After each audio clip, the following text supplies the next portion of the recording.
Video کو like کریں، ہمارے چینل کو سبسکرائب کریں۔ اس ویڈیو کو لائک کریں، ہمارے چینل کو سبسکرائب۔ سرخ کفن قسط 9۔ رات کو بستر پر لیٹی وہ سونے کی کوشش کر رہی تھی، باہر سے اس لڑکی کے رونے کی آوازیں آنا شروع ہو گئی۔ اس کے دماغ میں رابعہ کی باتوں نے طوفان مچا رکھا تھا، جس کے سامنے اس لڑکی کی آواز مدھم پڑ رہی تھی۔ اگلی صبح وہ زین کو اسکول چھوڑنے گئی تو اس کی ملاقات ایک بہت باتونی عورت سے ہوئی، وہ بھی اپنے بچوں کو اسکول چھوڑنے آئی تھی۔ اقرا نے باتوں میں اس سے کسی عامل کا پوچھا تو اس عورت نے بتایا کہ ایک بابا کو جانتی ہے۔ اقرا نے اس سے ایڈریس لیا اور بابا سے ملنے پہنچ گئی۔ بابا نے مسئلہ پوچھا تو اقرا نے سہمے ہوئے لہجے میں بتایا کہ اسے گھر میں کسی لڑکی کی لاش نظر آتی ہے۔ چند لمحے خاموش رہ کر بابا نے کہا، میرے علم کے مطابق اس گھر پر کسی بدروح کا سایہ ہے، تم وہ گھر چھوڑ دو۔ اقرا کی آنکھوں میں بے بسی سے آنسو آ گئے۔ بابا میرا اس گھر کے علاوہ کوئی ٹھکانہ نہیں ہے، میرے شوہر جیل میں ہیں، جیسے ہی وہ رہا ہوں گے نئے گھر کا بندوبست کر لیں گے، میں چاہتی ہوں آپ اس روح کو تب تک قید کر دیں۔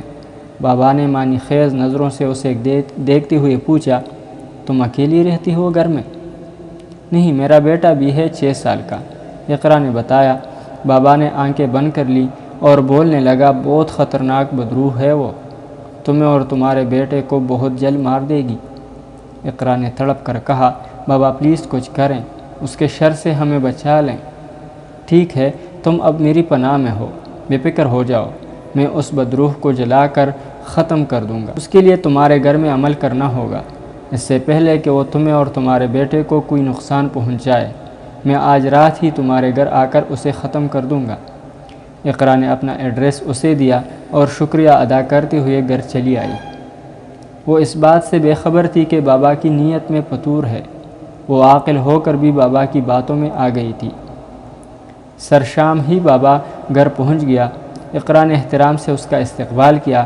بابا نے اسے کہا کہ زین کو الگ کمرے میں بند کر دو تاکہ اسے بدروح کوئی نقصان نہ پہنچا سکے۔ اس نے ایسا ہی کیا۔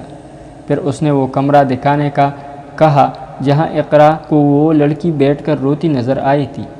وہ اسے اس کمرے میں لے گئی اور تفصیل سے اس لڑکی کا حلیہ بتانے لگی۔ بابا نے اپنے گلے سے موتی مالا اور قمیض اتار کے پھینکی اور اسے للچائی ہوئی نظروں سے دیکھنے لگا۔